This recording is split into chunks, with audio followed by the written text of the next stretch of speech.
Hafaday, Guam, and the CNMI. Good morning. It is Monday here on the islands, and once again, we are at Civil Defense. We are coming to you live, and I'm Jason Salas on behalf of KUM News. Want to actually let you guys know exactly what's going on today with the approach and the oncoming weather expected and the preparation activities in anticipation of Tropical Storm Bolavin. The storm is continuing to move forward. It's about I believe around 550 miles away from Guam and the CNMI at this time. It has picked up steam a little bit and then slowed down. And remember, none of this behavior is unanticipated. The weather watchers here, they were expecting that the storm, it was initially moving very, very quickly, and then it slowed down considerably, picked up steam again, but also picked up intensity. Now, the speed at which it moves is what we want to see, right, as Guamanians, and be safe. And I know some of you were watching, checking out the, good morning, Mr. Fraccassini. Hey, our good friend Roberto Fraccassini watching live here on Facebook. As far as the movement and the intensity and the expected trajectory of the storm right now, it has veered a little bit north. These things can always change. So just because the projections right now actually see the storm heading maybe a little bit more towards Rota and Tinian does not mean that we are out of the woods by any stretch of the imagination, right? Landon Idlet, who we're going to hear from momentarily from the National Weather Service, has been saying that all 4 islands in the Marianas, that's Guam, Rota, Tinian, and up in Saipan, even though Saipan's 100 miles away from us, everybody is going to feel, all 4 of us are going to feel the effects of this storm to a certain degree. 1 or 2 of those islands may feel a direct hit. The maximum sustained wind pressure at this time, with the storm still out in the water, about 60 miles per hour, and gaining in intensity. So by the time it gets closer to us, it is expected to bring heavy rains, a lot of wind, possibly even the kind that could get damaging and destructive. Now, there's a lot of terminology, of course, that that's been thrown around for the last couple days, so we want to make sure that you guys know. Okay, good to go? Okay, all right. Jenna is here once again. That's my boss for the last 3 or 4 days. Thanks, boss. Okay, so they are saying we can actually go back. So right on time, and I'm taking you guys back now. We are going to hear the absolute latest on what's going on with the storm. And how now a lot of Guamanians did take the time to prepare, and it is a packed house, as you can obviously see right here. Hey, Jason. Wait. And then I also packed in. And I'm going to. There's our new buddy Alyssa. For those of you who may be hearing impaired, she is providing this wonderful translation service. So Alyssa, thank you once again. Thank you as well. And good morning to you. Yeah. All right, everybody, please make sure, we always want to recommend to you guys, please make sure to share. Please make sure to share our live stream just so everybody is aware of what's going on. And just momentarily, we'll have the very latest update on Tropical Storm Bolavin and when that weather formation is expected to make its closest point of approach to Guam and the CNMI, and with what intensity. We're also going to get an update. So for those of you, upon completion of the information here in the briefing, I know we're going to talk about weather, we're going to talk about wind speed, we're going to talk about movement. Stay tuned, because I am going to ask some of the experts here from the government at the conclusion of this presentation about gas lines. We're going to ask, about further storm preparations. We are in condition of readiness too at this time. We're going to tell you about public shelters. We're going to tell you about expectant mothers and being checked in. So that's going to come up. But first, let's get the latest with the weather. All right, we're doing a sound check. How do you hear me? How you doing, Doc? Okay, so that's actually Landon joining us via Zoom. Y'all hear me okay over there at the VOC? Yes, sir, we can hear you.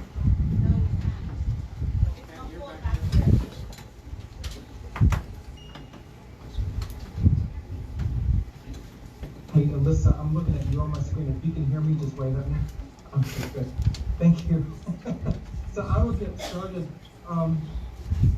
Again, good morning. I'm sorry I cannot join you in person today. It's just been a very, very busy packed morning since So we have to do that. So I'm still trying to put my slides together. But this information is based on the 7 o'clock this morning, advisory number 8, that we released in the 7 o'clock hour. Just as a status update, we did issue a tropical storm warning for Guam. That was upgraded in our 7 o'clock advisory. A tropical storm warning for Guam. We are maintaining the typhoon watch for Guam. And so this means that tropical storm force winds are now expected for Guam within 24 hours. So we went from that ground of possibility to now expectations. And so we have that expectations that we will see tropical storm force winds of 39 miles per hour within 24 hours on Guam. Those typhoon conditions, they remain a possibility, but the likelihood of typhoon force conditions on Guam is becoming less and less. That is the good news for Guam. We can breathe a little bit easy, but we do need to watch this closely. Do not let your guard down, because even a tropical storm can pack a punch.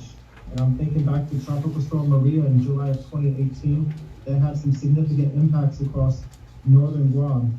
If you're also looking at the satellite picture here, this is a pretty large system as far as its coverage of clouds, showers, and thunderstorms. That monsoon surge is also pumping in across Palau, south of Yap, and right up into this tropical storm. We're going to see that conveyor belt of moisture pumping into this tropical cyclone as it moves through our area.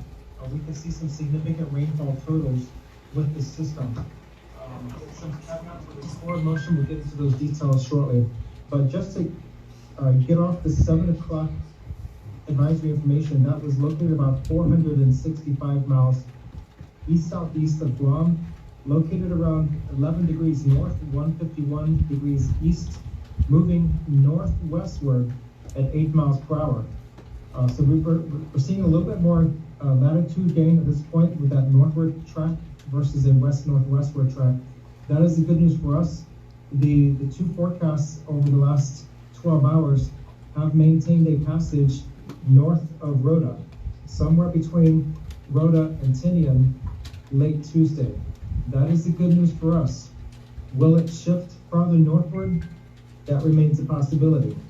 It's also possible it could shift farther southward, but as time goes on and this thing gets closer, that likelihood of maximum intensities for Guam is decreasing. So again, we can relax a little bit, but don't let your guard down, because this storm could be passing through the Mariana Islands as a Category 2 typhoon with winds of 96 to 110 miles per hour.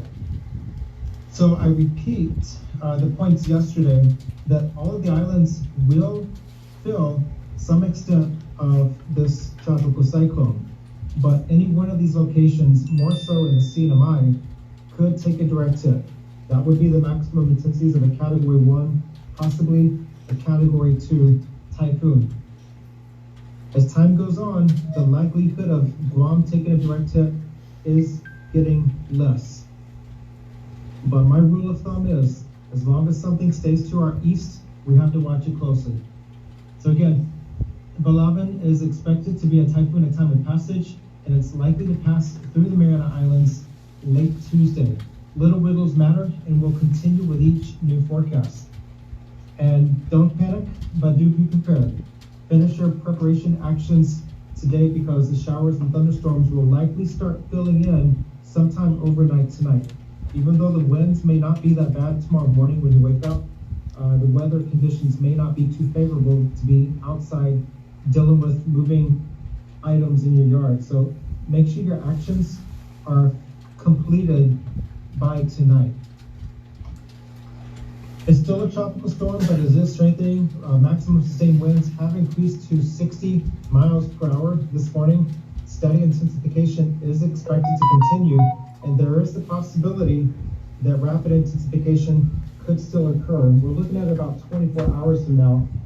Joint Typhoon Warning Center mentioned the environmental conditions are likely to improve about 24 hours from now, allowing for some rapid intensification.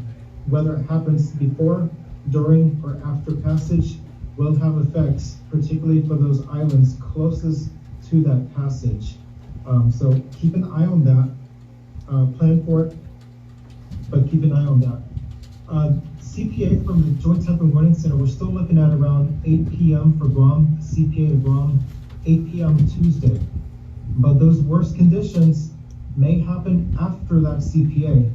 So it's a mere technicality what time that closest point of approach is, but those impacts can happen before or after CPA. So we're going to be feeling those tropical storm force conditions likely tomorrow afternoon, tomorrow evening, with peak conditions somewhere overnight, and then subsiding by sunrise on Wednesday. This is our wind distribution track showing those typhoon force winds in red. Guam is right here in the blue. We like the blue because that's low-end tropical storm force conditions. Those are 39 to 57 mile per hour winds, but they can have higher wind gusts, upwards of 60 mile per hour wind gusts. So we do have to prepare for that. That can still bring down large limbs and trees, especially if the soils are saturated from a lot of rainfall. Those stronger winds, those destructive winds in yellow and the typhoon force winds in red, those are near and north of Rota. If we have any southward shift in this track, those stronger winds will come closer to Guam. But if we have a northward shift in track, those winds will go closer to Tinian and Saipan and farther away from Guam. Right now we can breathe fairly easy with this track. We're no longer expecting those the likelihood of typhoon force winds, but we will see inclement weather conditions with tropical storm force conditions Tuesday afternoon through Wednesday morning. The other piece of good news for Guam is we're starting to get out of that cone of uncertainty. So 2/3 of the time, a tropical cyclone will stay within this shaded white area at time of forecast. Guam is starting to slip outside of that 66th percentile range. That is the good news for us, but we can still have a passage to the Rota Channel if things shifted more toward the south. That is still within the realm of possibilities. Those probabilities of tropical storm force winds, right now that's shifted just a little bit north of us. We're still in the 50 to 70 percentile range for tropical storm force winds. We are pretty confident we will be seeing those tropical storm force winds of 39 miles per hour across Guam. It's probably going to get sloppy, particularly Tuesday afternoon, evening, and the overnight hours with this tropical system pushing through. We will be on the outer fringes of that wind field, but we will still take a little bit of a beating from this. The typhoon force probabilities, they are decreasing for Guam. That is the good news, but it's still elevated for Rota, Tinian, and Saipan. And the earliest reasonable time of arrival, we're still looking at the earliest possible time, early Tuesday morning, but the most likely time is going to be around midday Tuesday. So again, when you wake up tomorrow morning, it may not be that bad, but those tropical storm force winds will start to mix in across the Guam coastal waters and over Guam around midday. So again, it's best to have your actions and preparedness responsibilities completed by tonight. We are starting to get pretty dang confident. We're pretty confident about the forecast for Guam. Tropical storm force conditions for Guam. This will likely be more of a rain event than a wind event. I do not expect to have the rains that we had during Boar. That was upwards of 2 feet of rain in a 24-hour period. We could be dealing with a foot of rain. And if you're familiar with the southern villages, western Guam, Polaris Point, and flood-prone areas up in the northern parts of the islands, this could be a flood event for those locations. So keep that in mind. We have a conveyor belt of moisture coming up into this tropical storm from across western Micronesia with that monsoon, and it can continue shortly after its passage. Tropical storm warning now in effect for Guam. Those tropical storm force winds of 39 miles per hour are expected across Guam around midday on Tuesday. A typhoon watch does remain in effect, and that's for the possibility that there could be any southward shift in the current forecast track that will bring those stronger winds to us. But as time goes on, that likelihood of typhoon force winds is getting smaller. CPA polling study for Tuesday night with timing of significant weather conditions midday Tuesday through midday Wednesday. damaging winds is what we're expecting at this time, with a lesser extent for destructive winds and typhoon force conditions. As I'm wrapping this up, the time to prepare is decreasing. Again, have your actions completed by tonight. A shift in forward motion could still happen, and a shift in storm track could also still occur, bringing those stronger winds closer to Guam or farther from Guam. Rapid intensification is still something we are watching closely. That's going to be a concern until this thing is out of our neck of the woods. And those 7 o'clock projections this morning, this is likely to be a Category 1 typhoon, if not a Category 2 typhoon at time of passage. And for expectations for the CNMI, Typhoon Dolphin in 2015, that was a Category 2 typhoon. So it may be us lending a hand to our neighbors in the north this time. So again, tropical storm warning in effect for Guam. 39 miles per hour winds are expected within 24 hours, and a typhoon watch remains in effect, and that means that those typhoon force winds are possible, but that likelihood is decreasing. That is the good news for us. We can breathe easy, but we are not out of the woods. And so this is what we're going to be playing with across the Mariana Islands. Tropical storm force winds for Guam and typhoon force winds, a high likelihood for the CNMI. I will open up the floor to any questions. That is the end of my presentation. So I think we'll wait for the media to depart, and then we'll have any questions.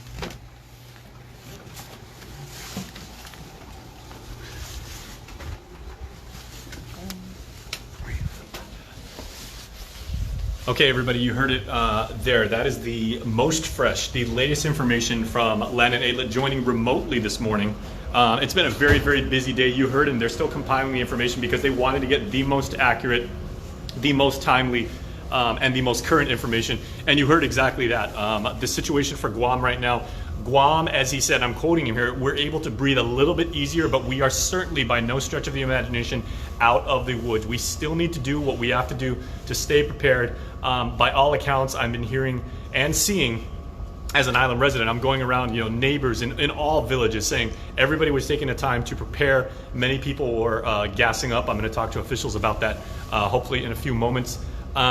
But the situation for our friends up in the CNMI, Rota, Tinian, possibly even Saipan, the tropical storm looks like it is on its current track, maybe heading a little bit more towards Rota and Tinian for this time. But as far as the closest point of approach, Landon was saying it is very, very reliable right now, and very expected that it will happen sometime Tuesday evening. Once again, the weather is expected to get a little bit sour, unfavorable sometime tonight, maybe even after you've gone to bed. And then tomorrow, weather may not for us be may not be so great. Heading in there, a lot of wind, a lot of rain.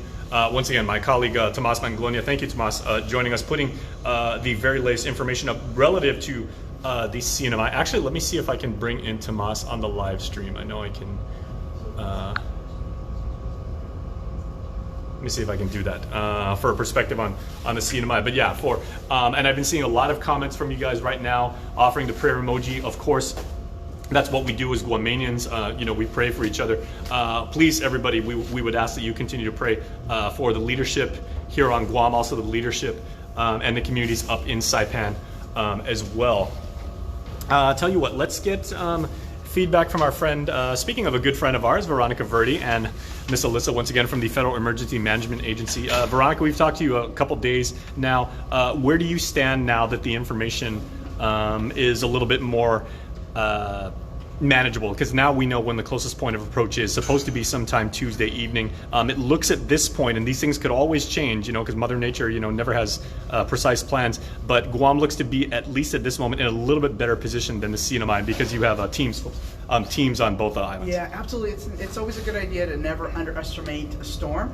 So I have seen a lot of the community here in Guam already take preparedness activities. I saw the long lines for people getting gas. Home Depot, people were preparing. They were looking to get generators. I saw long lines over at the over the grocery store. So people should still be prepared.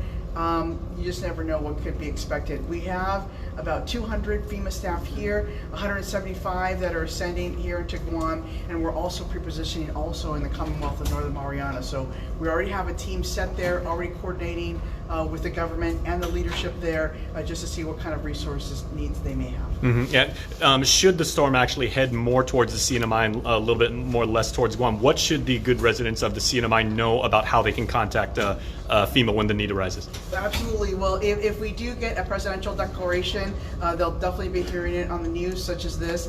We want people right now to really heed the warning of local government for CNMI. Please do what local government is asking you to do.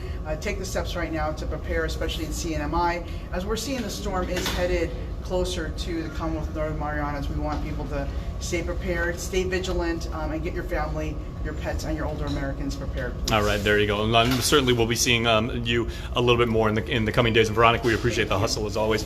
Crystal Paco San Augustine is, of course, the Director of Communications with the Office of... Oh, sure. Yeah. Well, hello today to the people of Guam, and thank you so much for keeping updated on the track of Tropical Storm. Yeah. Yeah. There you go. We're still trying to figure Bolivan, right? Bolivan. Okay, thank you. One thing that I do know that people were asking about is they were seeing the long lines for gas, which at this juncture with the storm still out on the water is probably a good thing because people are doing what they have to do when they're gassing up. But what assurances do we have, Crystal, that there is an adequate supply of fuel for the entire island, not just right now as people gas up, but even for the day or two after the storm? Absolutely, and that's a great question from the people of Guam. If you're seeing the long lines, it means that the people of Guam are listening to the warnings, the watches in effect. They know they're taking their preparedness steps. And so just bibo to them, kudos to them. Thank you so much. I was in communication with Rory Respicio from the Guam Port Authority, and he has assured me that the port is ready, that he's working closely with the fuel companies to ensure that there is an adequate amount of fuel. I also know that the Guam Police Department was already taking initiative, and they were providing that escort for the fuel trucks that were going from the port to the gas station. So that's great news. I understand that there was a photo at one gas station that said no gas. My understanding is that was a mixed message. It really meant that they were refueling. So there is no shortage of fuel. But again, kudos to the people of Guam for taking those actions. And now, while the weather is still clear, as you heard from Landon Islet, our morning coordination meteorologist, this is looking like it's going to be a heavy rain event. Maybe not as bad as Malwar, but still going to be a heavy weather event, and we're looking at a lot of rain in the next 24 hours. As for the Guam side, I just wanted to update the people of Guam. The governor is staying the course with condition of readiness 2, and that means we can expect those damaging winds and rains within the next 24 hours. So Core 2 also triggers that Guam is closed with the exception of essential services. So you're seeing the mayor's offices working to prepare their villages. You're seeing the schools preparing to be shelters. You're seeing a lot of the assets going out and being deployed and making sure that the roads are clear. And real quick, so when the public shelters do open, that will be at 6 p.m. We're in Core 2 now, but the public shelters do the plan is to open them as the public schools to open as public shelters at 6 p.m. Yes, and that list has not yet been released. Okay. We're working closely with the Guam Department of Education to ensure that those shelters, we're tracking more up north this time around, especially with the tropical storm tracking north of Guam. More shelters to be available in the north. We'll announce that shortly, and the shelters will be opening at 6 p.m. And we also do not want people to head to a shelter too soon. We want to make sure that those generators are running, that the water is secure, that there's enough supply, and again, that we're ready to receive them. Okay, and then since we are in Core 2 right now, when should expectant mothers and women that are pregnant, when should they go to the hospital? 6 p.m. So okay. Today at 6 p.m. and we're very proud to report, I just spoke with Guam Fire Department that Typhoon Mawar, we had no transports for expectant mothers needed. 0. That's great news. Moms and dads are doing their part and they're staying prepared. So if you're 36 weeks out or you are a high risk, 24 weeks high risk. Or 24 and high risk pregnancies. Oh, sorry, 24 weeks pregnant or high risk. Yeah. 24 weeks pregnant. 36 pregnant, 36 weeks, or 24 weeks high risk. High risk pregnancy. Jenna's giving us a good. Okay. Me with the math. We messed this up the last Well, time. I'm old enough when I remember when I started doing this way back 25 years ago. I think it was like 44 weeks or something like that. But so Jenna, the metric you want? The got from Guam Memorial Hospital was 36 weeks pregnant or 24 weeks high risk pregnancy. Okay. At 6 p.m. today, GMH will be ready to receive our expectant mothers. And again, high-risk pregnancies, you know who you are. Again, Taifa Mawar, kudos to moms and dads out there. We had zero need for ambulance transport. Okay, and then what should expectant mothers bring with them? And, like as far as, I know last time they said, you might want to bring an iPad or a book or maybe like a board game, but then you also want to bring maybe a change of clothes for at least a day or two, or, like maybe a pillow just for your own comfort. Okay, so I pulled this up. So all pregnant mothers are asked to have been fed, to have a complete meal before they check into the hospital this evening, and that's at 6 p.m. Pregnant mothers are asked to bring their own clean pillows, their blankets, and their own linens. So be prepared to get comfortable and to stay comfortable and to stay bunkered down at the Guam Memorial Hospital. And if you are a pregnant woman who does check into GMH, you won't be able to leave of your own volition. Correct. As soon as the all clear is given and we're back in Core 4, Correct. that's when they'll dismiss you. So all pregnant mothers who need to come to GMH are asked to bring the following for their comfort and convenience: their ID and insurance cards, meals, and although meals will be provided for mothers, they're encouraged to bring additional drinking water and snacks that do not require refrigeration and heating. I do want to note that the Guam Power Authority always does prioritize our critical infrastructure should the power go out. And so when I talk about critical infrastructure, I'm talking about our healthcare facilities, like the Guam Memorial Hospital, the Guam Regional Medical City, like the Department of Public Health, and also our ports of entry. Mm-hmm. Okay, I know the Guam Behavioral Health and Wellness. Medicines. Oh, Medicines. Make sure that our moms bring their medicines. Again, the clean pillows and linens and their personal toiletries, change of clothing, and entertainment. Yes. okay. We were on the same page because there you go, boom. Because I was actually going to say Download those movies that you want to stay entertained. yeah, The books. the Guam Behavioral Health and Wellness Center was also saying that today their pharmacy for people that need meds is open from 8 to 2, right? Yes, absolutely, and that's great advice for anyone. If you need medicines, please go to your pharmacies, go get those medicines, the supplies you need now, in the event that the worst case scenario does happen. Again, think about the vulnerable people in your family. What are their needs? Please prioritize that today. The weather still remains clear. We're expecting that closest point of approach late Tuesday or late Tuesday evening to late Tuesday night. But I also wanted to update the people of Guam. Governor, Lieutenant Governor, Governor spoke to Governor Arnold Palacios just this morning after we got the latest briefing. Seeing the forecast and the projections heading northward towards our brothers and sisters in the CNMI, Governor basically conveyed that, hey, we're sending you prayers, we're sending you support. We're ready to provide that support that the CNMI provided to us in our time of need during Mawar. And most memorable, of course, is their linemen, sending their linemen here to support us for several weeks to ensure that we were able to get power restored. So Governor got off that call with Governor Palacios. We're looking forward to providing any support if needed. Also, Governor did speak with FEMA Administrator Deanne Criswell this morning, and the FEMA administrator basically conveyed that we're tracking the situation, we're tracking it closely, and FEMA, as you've heard from Veronica, is ready to support. All right. Okay, so Jenna, if I may, nobody knows this stuff better than you and Crystal and Veronica, as we wrap up here. What are the most common questions that typically the Joint Information Center tends to hear at this time with the storm still out, just so we can address as many of those as possible? Shelters, yes. Yeah. Shelter information. And we're working very closely with our mayors. They've been trying to get information out to their constituents as well. So as soon as we have the updated list, we'll be sure to issue that. Okay. I know that there's an identified list with the Guam Department of Education, but we want to make sure that we have all the requirements, all of the rules and regulations before we get that information out. So we're working very closely on that. All right. So the thing you want to know is 6 p.m. if you are an expectant mother, 25 weeks? 36 weeks. Or more. Math was never my best subject, Jenna. You know that. 36 weeks or more. Okay, GMHA Yeah. will be accepting pregnant mothers who are 36 weeks or more. There you go. And all high-risk pregnant mothers who are 24 weeks or more into their pregnancy. Okay, and that's at So 6 p.m. tonight. At the same time, whichever public schools are identified as public shelters, they will open as well. So just keep your eyes to Instagram, to Facebook, to your websites and everything, to social media, and you'll find out. Yes. All right. Okay. And then Veronica, if I may, from your agency, what are the most common questions that we might be able to take off your plate right now from just residents? Yeah, absolutely. One of the biggest questions we get is about insurance.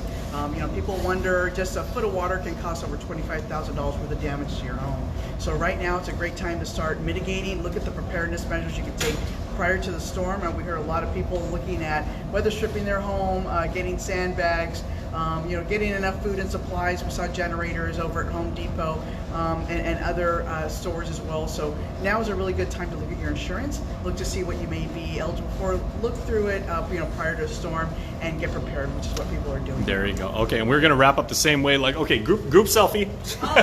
Okay. Everybody here, everybody here that is concerned about you, like all my friends here, right? We want to make sure that you guys are as safe as possible. Now, remember, if you are experiencing any sort of, you don't have to have like a full-on episode, right? I mean, mental health is very, very real. So if you are nervous, if you are depressed, if you are thinking of self-harm, there is a number for your information. People are standing by 24/7 to help you, and that is 988.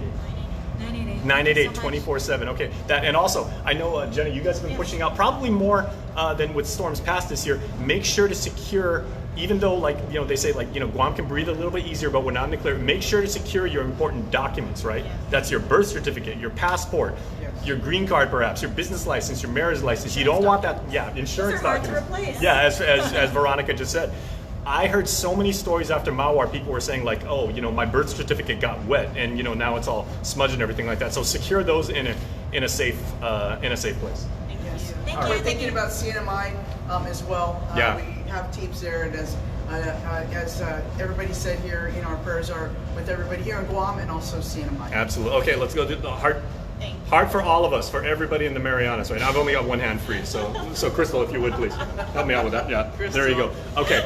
All right, no storms are no laughing matter, everybody. Please take this seriously. Again, we want to make sure that you guys are safe, and you are going to get the very latest information from Crystal, from Veronica, from Jenna, from all of our friends in emergency response. So thank you so much for watching, and stay tuned, because there is more coming up with the tropical storm continuing to make its way to the Marianas. Thank you. Have a safe Monday, everybody.